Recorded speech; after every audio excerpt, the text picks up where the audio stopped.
Oi pessoal, como eu tinha prometido, né, eu ia fazer esse videozinho explicando a vocês duas questões que vão auxiliar aí no estudo de vocês para a prova de amanhã.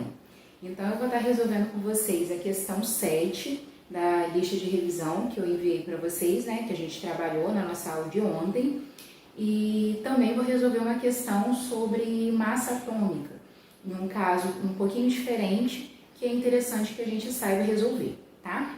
Então, eu vou começar aí lendo essa questão, a questão 7, que está lá na lista de revisão. A questão falava lá, né, que a determinação da fórmula mínima através da análise elementar é importante na determinação da fórmula molecular das substâncias químicas. Uma substância de massa molecular 200 contém 72% de carbono, 16% de oxigênio e 12% de hidrogênio. Qual a sua fórmula molecular? E aí foi dado lá as massas molares de cada um desses átomos, cada um desses elementos aí. Então vamos lá. Primeira coisa, esse problema a gente pode resolver de duas maneiras. Então eu vou resolver através das duas maneiras possíveis que a gente tem. A primeira é a seguinte: a gente pode pegar aqui e fazer a seguinte relação. Está falando que a nossa substância, a massa molecular dela é de 200. Então, se a massa molecular dela é de 200 e está me dando a porcentagem de cada um dos átomos, eu posso fazer a primeira relação, que a massa de 200 é o meu 100% da amostra. E aí, lá no carbono, eu tenho 72% de carbono. Então, 72% eu vou descobrir a massa que eu tenho de carbono naquela amostra. O mesmo raciocínio eu vou usar para o hidrogênio e o mesmo raciocínio eu vou usar para o oxigênio. Eu vou colocar lá que a amostra tem 100%, né, os 200 de amostra são os 100%, e aí a porcentagem do hidrogênio, que é de 12%, quanto que equivale? E no oxigênio, os 200 da amostra é 100%, e a porcentagem que a gente tem lá do oxigênio, que é de 16%, igual a X. Visto isso, vou resolver, né, cada um desses problemas, cada uma dessas regras de 3, e aí a gente vai encontrar a massa que a gente tem de cada um desses elementos na nossa substância, tá? Na fórmula molecular dessa substância. E aí agora eu coloquei aqui o resultado que a gente encontra de cada uma dessas regras de 3. E aí a gente encontra que a gente tem 144 de massa do carbono, 24 de massa do hidrogênio e 32 de massa do oxigênio. Mas eu quero descobrir a fórmula molecular. A fórmula molecular eu tenho que colocar lá os átomos do que eu tenho lá na minha substância e a quantidade que eu tenho de cada átomo. E aí a gente fez o quê? Se eu tenho de massa só de carbono 144, se eu divido pela massa do carbono, eu vou encontrar quantos carbonos que eu tenho presente naquela fórmula. Então, 144 por 12 dá 12. O mesmo a gente fez no hidrogênio. Peguei 24, que era a massa de hidrogênio que eu tinha, dividi por 1, que é a massa do hidrogênio, a massa lá molar do hidrogênio, e aí a gente encontra 24. E peguei lá a massa do oxigênio, que é 32, dividi pela massa do oxigênio, que é 16, e encontrei lá 2. Então, a gente encontra a quantidade que nós temos de cada átomo na nossa substância. Então, a gente encontra que a fórmula molecular dessa substância é C12H24O2. Então, essa aí é a nossa fórmula molecular. Então, vou anotar aqui, fórmula molecular. Nós podemos também encontrar a fórmula molecular de um composto através da fórmula mínima, tá? Isso é uma outra possibilidade que a gente tem. Como que a gente poderia fazer isso? Poderíamos fazer o seguinte: desses resultados, eu já poderia encontrar a fórmula mínima, porque para a gente encontrar a fórmula mínima, a gente faz o quê? Desse resultado, a gente pega o menor valor que a gente encontrou. Nesse caso, foi o 2. Então, eu pego o 2 E aí eu vou dividir 12 por 2, dividindo aí 12 dividido por 2, isso vai me dar 6. Vou fazer 24 dividido por 2, isso vai me dar 12. E vou fazer 2 dividido por 2, isso vai me dar 1. E aí, de verde, a gente encontra as quantidades que a gente tem de cada elemento na fórmula mínima, ou fórmula empírica. Então, a nossa fórmula mínima seria o C6H12, né? C6H12O1, que eu não preciso colocar. E aí, essa aqui seria a minha fórmula mínima. Eu poderia encontrar essa fórmula mínima também de outra maneira. Eu parti, né, desse caminho. Poderíamos encontrar uma fórmula mínima através das porcentagens. E aí a gente não faria essa regra de 3. A gente de cara iria pegar o 72 e iria dividir pela massa do carbono. Pegaria o 12 e dividiria pela massa, o 12 dividiria pela massa do hidrogênio e o 16 pela massa do oxigênio, que é 16. Então, nessa segunda forma de fazer, eu poderia fazer isso aqui, ó. Vou fazer dessa forma, ó. Vou circular o 72. Então, essa é a segunda maneira que a gente poderia achar essa fórmula mínima, tá? Então, eu vou pegar esse 72 e vou dividir pela massa do carbono. A massa do carbono é 12. Vou botar aqui. Vou fazer 72 dividido por 12. Aqui eu vou pegar os 12% e vou fazer 12, vou jogar para cá, ó. Vou fazer 12 dividido pela massa do hidrogênio, que é 1. E poderia pegar a massa, a porcentagem aqui do oxigênio e dividir pela massa dele. Então, eu faria 16 dividido por 16, tá? E aí, resolvendo essas divisões, 72 dividido por 12, nós encontramos 6. 12 dividido por 1, 12. E 16 por 16, a gente encontra 1. Então, a gente encontra exatamente os mesmos resultados. Nós vamos ter 6 carbonos, que foi a quantidade de carbonos que a gente encontrou para a fórmula mínima. A gente vai ter 12 hidrogênio, que foi a quantidade de hidrogênio que a gente encontrou. E a gente vai ter 1 oxigênio, que foi a quantidade de oxigênio que a gente encontrou, achando a mesma fórmula mínima, C6H12O. Então, eu mostrei aqui para vocês duas formas que a gente poderia encontrar a fórmula mínima nessa questão. Depois que a gente encontra essa fórmula mínima, vou mostrar a segunda maneira que a gente tem para chegar na fórmula molecular a partir da fórmula mínima. Então, vamos lá. O que é a fórmula mínima? A fórmula mínima é a condição que a gente tem da menor quantidade que eu posso ter de cada um desses elementos. Então, eu posso ter essa fórmula mínima sendo multiplicada x vezes e aí eu vou encontrar a fórmula molecular. Então, eu posso falar que C6H12O, que é a minha fórmula mínima, vezes uma determinada quantidade que eu não sei, que a gente representa por N, é igual à fórmula molecular. E foi medido que a massa dessa substância, a massa molecular dessa substância é igual a 200. Então, isso aqui vai ser igual a 200. Então, a gente vai vir aqui e a gente vai fazer algumas substituições. Nós conhecemos a massa do carbono. A gente sabe que a massa do carbono é 12. Então, eu venho aqui e faço 12 vezes 6. Vou somar com a massa do hidrogênio, que é igual a 1. Tenho 12 hidrogênios, então 1 vezes 12. e vou somar com a massa do oxigênio. A massa do oxigênio é 16. Tudo isso aqui N vezes. Tudo isso vai ser igual a 200. Resolvendo isso aqui, a gente vai encontrar 100 N.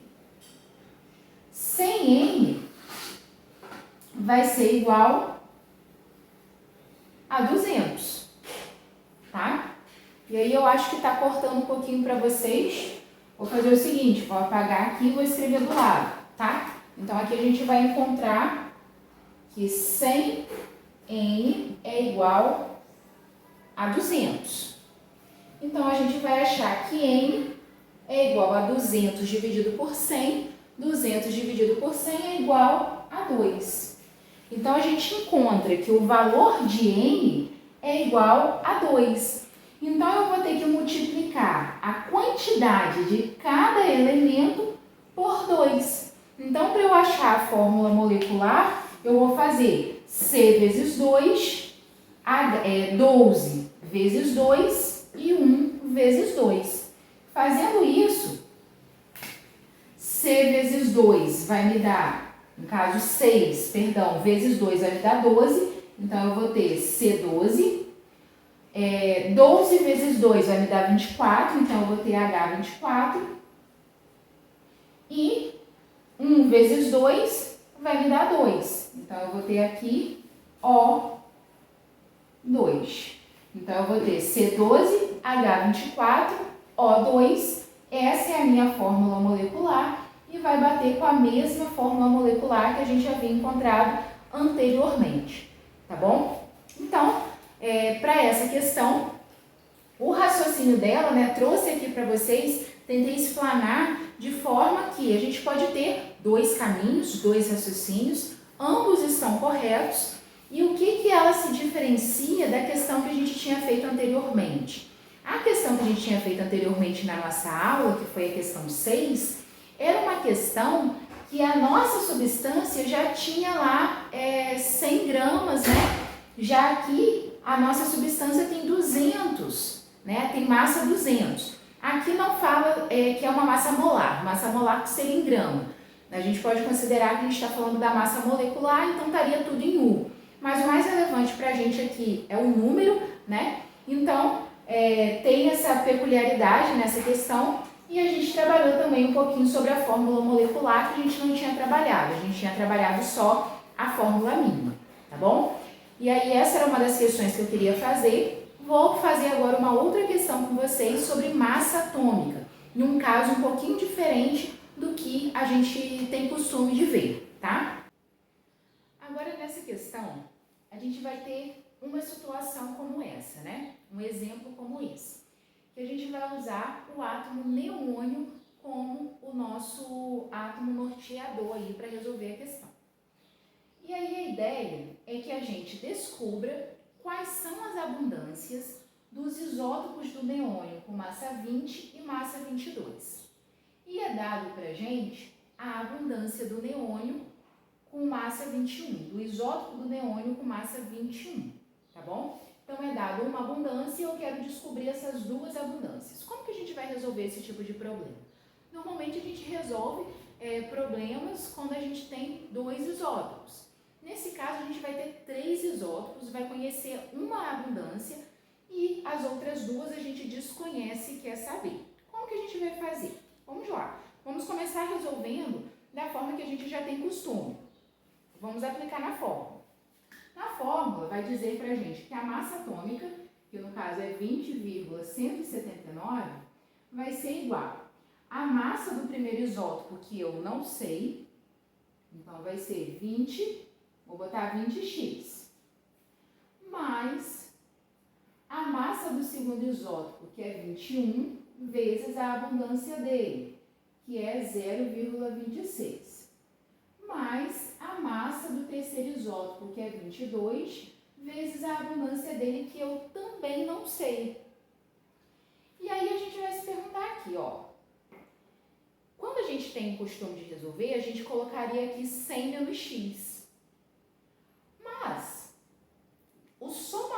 somatório das abundâncias do primeiro, segundo e terceiro isótopo, que é igual a 100. Se eu colocar aqui 100 menos x, eu vou desconsiderar a abundância 0,26 que já existe aqui. Então, na realidade, a abundância desse isótopo vai ser 100 menos x e menos os 0,26 que já está aqui, não é? Então, a gente pode dizer que o somatório das abundâncias é igual a 100, 100%. E aí, a abundância do primeiro é x, do segundo é 0,26 e do terceiro eu vou botar aqui como y. Então, é um somatório dessas três abundâncias que vai me dar 100%. Eu não sei o valor de x e nem de y, é o que eu quero descobrir. Mas eu posso falar aqui o seguinte, que x, ou melhor, que y, né? Que é x eu já coloquei aqui.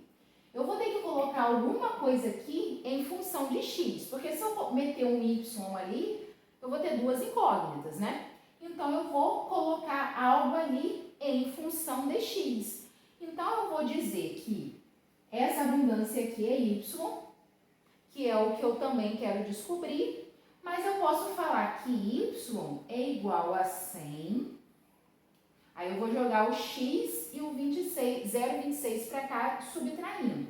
Então, y vai ser igual a 100 menos 0,26 menos x.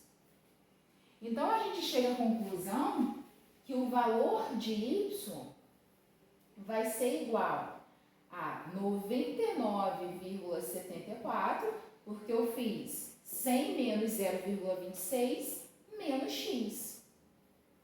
Esse é o valor de y. Então, aqui nessa minha equação, ao invés de eu colocar y, eu já vou colocar o valor de y em função de x que eu achei. Então, eu vou colocar aqui que a abundância desse terceiro isótopo vai ser 22, que é a massa dele, vezes 99,74 menos x. Tudo isso vai ser dividido por 100, tá? E aí agora é só matemática, né? Vou multiplicar cruzado, então eu vou achar aqui 20,179 vezes 100 vai me dar 2017,9 é igual a 20x mais 21. Aí eu já vou colocar aqui o resultado, tá? Fazendo aí 21, no caso 21 vezes 0,26. Isso vai dar pra gente 5,46. Então, 5,46 mais, vou fazer 22 vezes 99,74.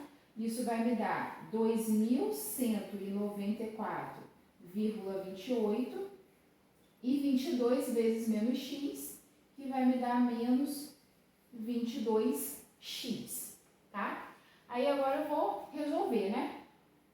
Vou somar esses dois e jogar eles aqui para o lado, subtraindo.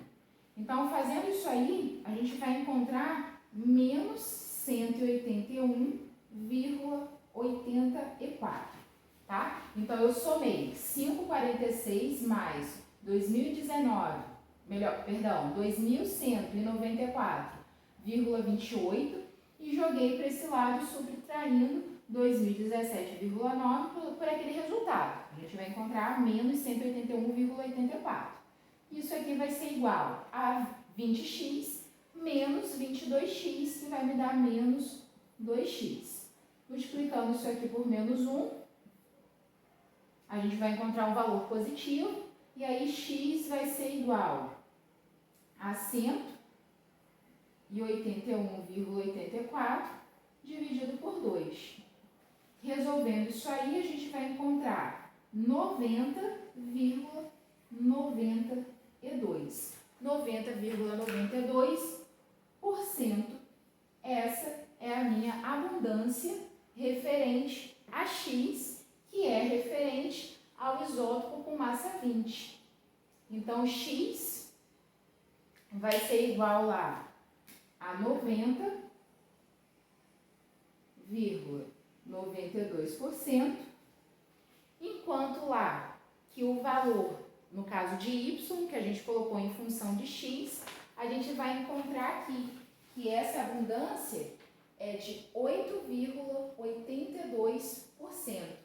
Vamos fazer 99,74 menos o valor de X, que é 90,92. E aí a gente vai encontrar lá 8,88%. Então, essas são as nossas duas abundâncias desconhecidas, tá bom? Questãozinha aí interessante, importante que a gente saiba fazer, porque é um caso atípico, né? A gente não tem costume de resolver questões desse tipo, que a gente tem os 3 isótopos, conhece a abundância de um, mas quer saber dos outros 2, tá bom? Vai fugir um pouquinho daquele raciocínio de colocar 100 menos X, a gente vai ter que colocar um valor descontando a porcentagem que já existe do outro isótopo conhecido, tá bom? Então é isso, pessoal. Espero que tenham entendido, compreendido, mas qualquer dúvida, qualquer dificuldade de entendimento em relação a essas duas questões, vocês podem mandar mensagem, podem estar aí tirando as suas dúvidas, tá bom? No mais, um grande beijo para vocês e boa prova. Tchau, tchau!